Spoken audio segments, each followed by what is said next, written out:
pagi Ibu. Sebelumnya perkenalkan nama saya Azhar Mitarum. Di sini saya akan mengkaji terkait kesehatan Ibu.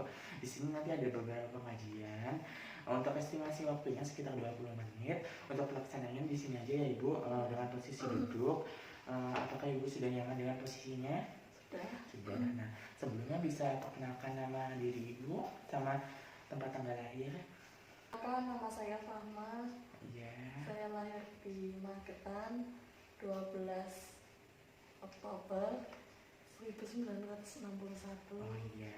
Berarti dengan Ibu Fahma ya panggilannya. Iya. Nah, di sini nanti akan ada beberapa pengajian Ibu.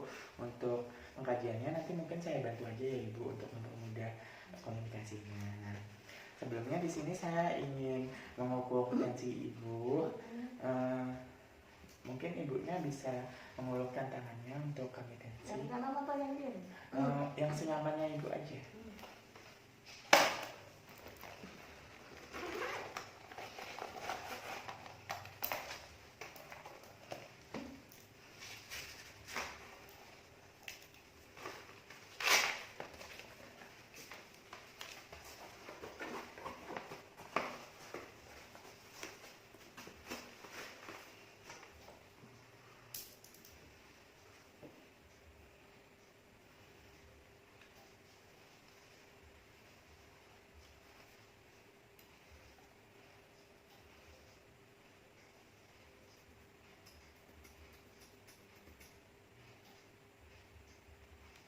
Baik Ibu, untuk tensinya sendiri yaitu 130/80.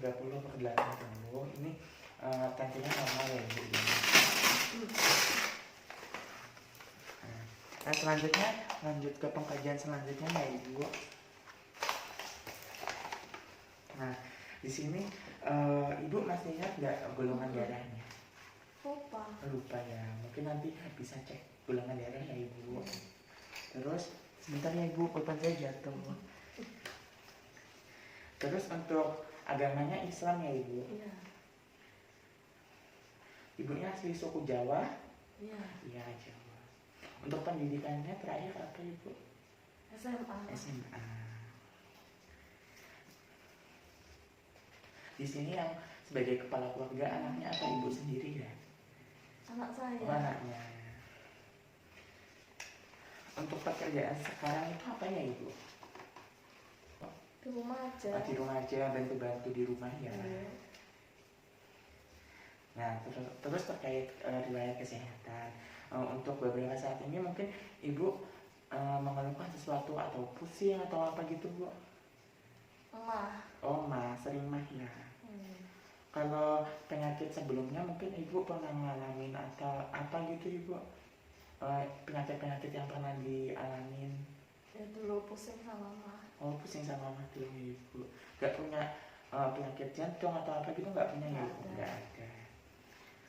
Terus kalau makan dan minum itu sehari-hari normal 3 kali sehari atau gimana Ibu? Ya kadang 2 kali, kadang 3 kali. Berubah-ubah tergantung pengen makan atau tidak ya Ibu. Kalau untuk eliminasi nih BAK dan BAB itu Ibu normal atau gimana Ibu? Dan untuk perkiraan frekuensinya itu berapa kali sehari Ibu? Berubah-ubah kadang 3 kali sehari. Oh gitu. Kadang 2 kali.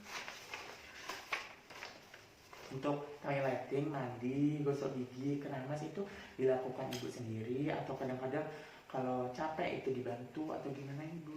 Bisa sendiri, Oh, tapi bisa kalau air sendiri. diambilkan anak. Oh begitu. Kalau air diambilkan anak ya. Kalau pola tidur dan istirahat itu Ibu normal 8 jam kali sehari atau malah mengalami peningkatan tidur atau penurunan tidur Ibu? Normal 8 jam kali sehari ya Bu. Untuk penglihatan sekarang mengalami gangguan atau gimana Ibu? Kadang nggak jelas kalau melihat. Oh kadang nggak jelas ya kalau melihat. Kalau pendengaran masih normal ya? Oke, masih normal. Kalau untuk sensasi nih Bu, Ibu bisa merasakan panas dingin nggak di telapaknya? Misalnya Ibu megang bakso panas itu merasa panas atau dingin itu masih normal? Masih normal ya? Selanjutnya terkait persepsi diri. Nah, Ibu bisa menggambarkan diri sendiri nggak? Kayak misalkan saya itu perempuan, saya bekerja ini bisa nggak Bu? Bisa ya. Bisa. Kalau pola hubungan dan peran ibu di keluarga ini itu hubungannya gimana sama anak-anaknya ibu dan berperan dalam apa dalam keluarga. Jadi terkait pola hubungan dan peran, ibu di keluarga ini gimana bu hubungan sama anak-anaknya, terus di keluarga ini berperan sebagai apa? Kalau anak ada kesulitan ya mesti tanya sama saya yang mengarahkan. Seperti itu ya, berarti kayak ibu dianggap sebagai tetua di keluarga ini untuk ditanya solusi, terus untuk diajak konsultasi seperti itu ya ibu.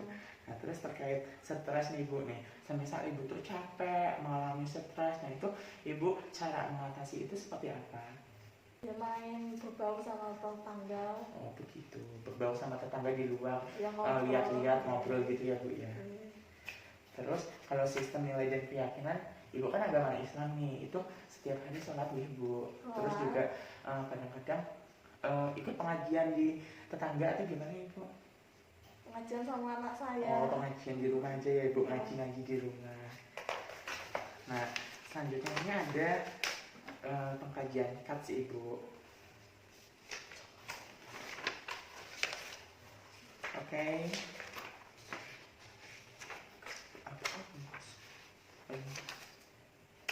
Oh iya, selanjutnya ada terkait pengkajian status depresi ibu. Nah di sini ada beberapa kuesioner.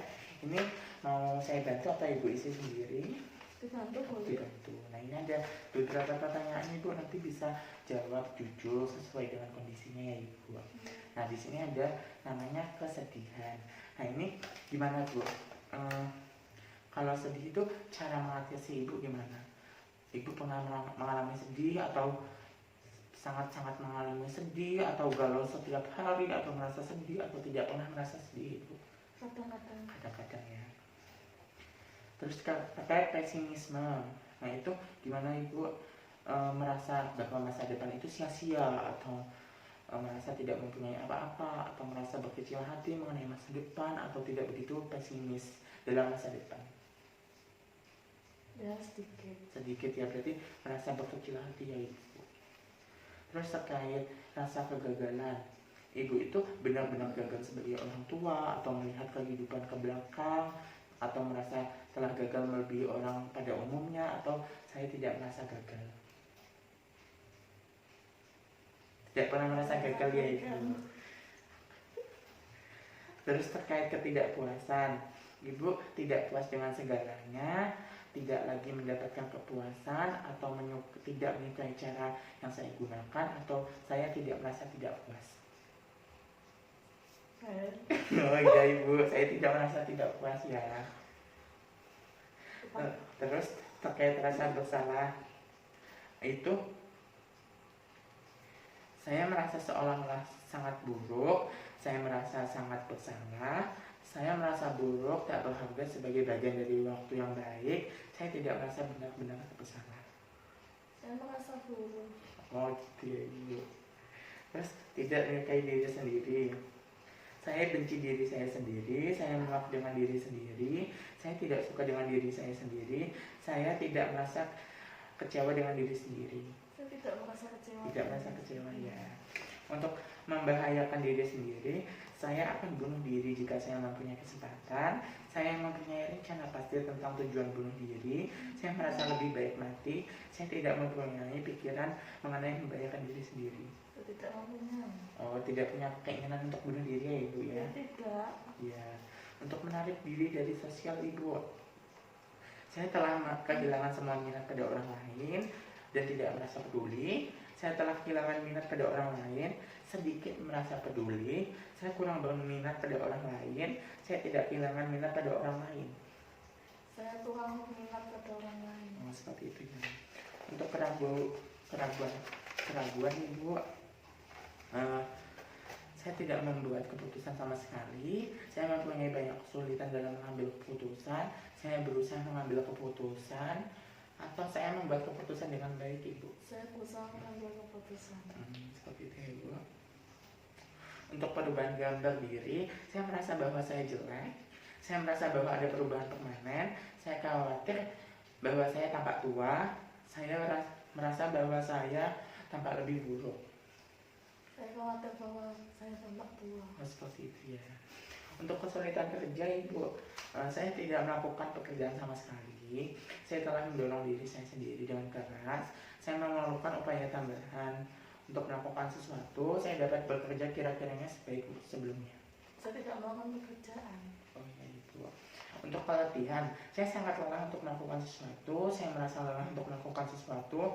Saya merasa lelah dari biasanya. Saya tidak merasa lebih lelah dari biasanya. Saya merasa lelah dari biasanya. Untuk anoreksia Ibu ini terakhir, itu saya tidak mempunyai nafsu makan sama sekali. Nafsu makan saya sangat memburuk sekarang. Nafsu makan saya tidak sebaik sebelumnya. Nafsu makan saya tidak buruk dari biasanya. Nafsu makan saya tidak sebaik sebelumnya. Baik, saya hitung dulu ya Bu ya jumlah skornya.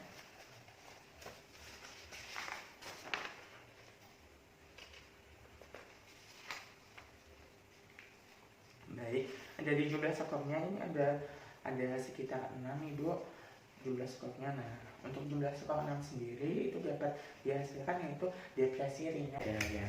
Baik, di sini yang pertama saya ingin mengkaji terkait namanya pengkajian Apgar Ibu, Apgar keluarga. Nah, di sini ada kuesioner. Ini Ibu mau kami bantu mengisi atau mau diisi sendiri? Dibantu boleh. Ya. Baik, yang pertama ada adaptasi Ibu. Nah, di sini terkait adaptasi, pertanyaannya saya puas bahwa saya dapat kembali pada keluarga untuk membantu pada waktu sesuatu menyusahkan saya. Nah, itu selalu dilaksanakan kadang-kadang atau tidak pernah Ibu? Kadang-kadang. Kadang-kadang ya. Terus yang kedua terkait partnership Ibu, itu saya puas dengan cara keluarga membicarakan sesuatu dengan saya dan mengungkapkan masalah pada saya. Itu selalu, kadang-kadang atau tidak pernah Ibu? Selalu. Terus untuk yang growth itu yaitu terkait saya puas bahwa keluarga menerima dan mendukung keinginan saya untuk melakukan aktivitas atau arahan baru. Nah, itu selalu, kadang-kadang atau tidak pernah Ibu? Selalu. Terus terkait affect, yaitu saya puas dengan cara keluarga mengekspresikan affect dan berespon terhadap emosi saya seperti marah, sedih, atau mencintai. Nah, itu selalu, kadang atau tidak pernah Ibu? Kadang-kadang. Terkait resolver, saya puas dengan cara teman saya dan saya menyediakan waktu bersama-sama mengekspresikan affect dan berespon. Itu selalu, kadang-kadang atau tidak pernah Ibu? Selalu. Nah, untuk dari hasil pengkajian Apgar itu ada yang selalu itu ada tiga nilai, terus yang kadang-kadang ada 2. Nah, untuk nilainya sendiri untuk selalu itu ada 2 Ibu. Berarti dikali 3 pertanyaan itu ada 6. Terus yang kadang-kadang ada poinnya ada 1 ya Ibu. Nah, itu ada 2 jawaban. Nah, berarti ada 2. Nah, untuk pengkajian Apgar sendiri dari hasil pengkajiannya Ibu itu jumlah poinnya 8. Nah, untuk Apgar sendiri kalau poinnya 8 itu disfungsi keluarga sedang. Baik Ibu, saya lanjutkan ya terkait pengkajian untuk status mental. Nah, ada beberapa pertanyaan. Mungkin saya bahas aja ya Ibu. Di sini pertanyaan yang pertama, Ibu masih ingat nggak ini tanggal berapa hari ini? Tanggal 25. Tanggal 25. Terus untuk hari ini hari apa Ibu? Selasa. Ini tempatnya namanya apa Ibu? Rumah. Iya, rumahnya Ibu sendiri ya? Iya. Terus alamatnya rumahnya Ibu ini masih ingat nggak di mana? Di Kedengguo. Kedengguo. Untuk umurnya Ibu masih ingat? 50. Untuk tanggal lahirnya Ibu? Lupa. Kalau Presiden Indonesia pada saat ini masih ingat Ibu siapa? Pak Jokowi. Pak Jokowi. Kalau presiden sebelumnya Pak Jokowi? Lupa. Kalau nama kecilnya Ibu masih ingat? Nama kecilnya ya Fahma. Fahma.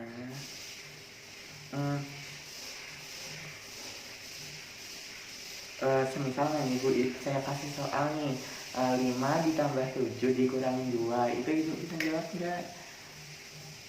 5. Baik, nah untuk pengkajian status mental ini didapatkan data bahwa ibu tidak bisa menjawab 2 pertanyaan ibu. Nah, untuk berarti kan ada 10 soal pertanyaan ibu. Nah, berarti yang betul cuma 8 soal. Nah, untuk interpretasi dari 8 soal ini itu menyatakan bahwa ibu mengalami 2 kesalahan, yaitu di mana di sini ada fungsi intelektual utuh. Itu masalahnya ibu. Nah, selanjutnya kita lanjut ke pengkajian selanjutnya ya ibu, tentang resiko jatuh pada pasien dewasa. Ini ada beberapa pertanyaan, mungkin akan saya bantu ya ibu untuk menjawab. Nah, di sini pertanyaan yang pertama yaitu riwayat jatuh. Nah, itu apakah ibu pernah jatuh dalam 3 bulan terakhir ini? Enggak. Tidak pernah ya. Untuk selanjutnya itu diagnosa sekunder. Itu pertanyaannya, ibu memiliki penyakit apa aja ibu? Lebih dari 1 penyakit atau gimana? Kadang pusing, kadang mah. Oh, kadang pusing, kadang mah. Berarti ada 2 penyakit ya ibu ya yang biasanya sering dialami oleh ibu. Terus terkait pertanyaan ketiga yaitu alat bantu. Nah, ibu selama ini kalau jalan itu pakai alat bantu atau tidak ibu? Tidak. Tidak. Terus selanjutnya yaitu tentang terapi intravena. Nah, intravena itu tentang pemasangan infus. Nah, untuk keadaan sekarang kan ibu tidak pakai infus, berarti tidak terpasang infus ya ibu. Tidak. Terus yang selanjutnya itu gaya berjalan atau cara berpindah. Itu ibu biasanya kalau berpindah dari misalkan dari kamar mandi ke kamar itu perlu bantuan atau tidak ibu? Tidak. Tidak ya. Berarti bisa berjalan sendiri ya ibu? Bisa. Terus yang selanjutnya terkait status mental. Nah, ibu masih ingat nggak namanya siapa?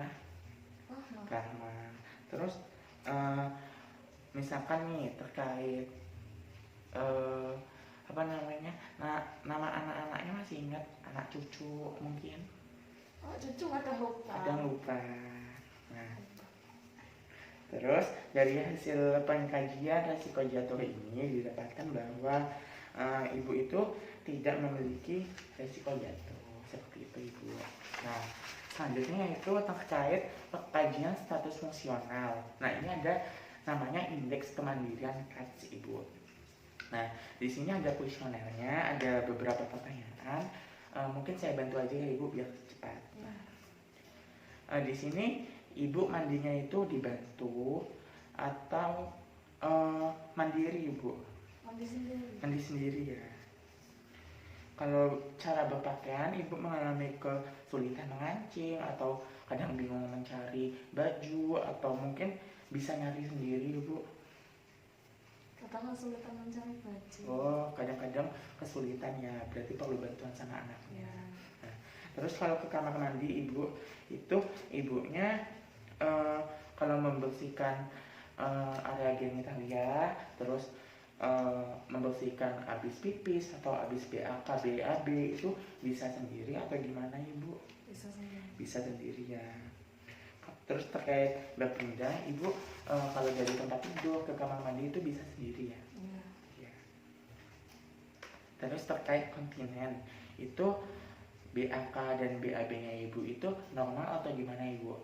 Misalkan nih, satu hari itu paling BAK 2 kali, BAB 1 kali. Nah, itu secara bertahap dalam satu hari ke hari yang lain itu seperti itu atau mungkin berubah-ubah ibu? Berubah-ubah ya. Terus terkait makanan, ibu dapat mengambil makanan sendiri atau dibantu anak cucunya ibu? Bisa. Bisa sendiri ya.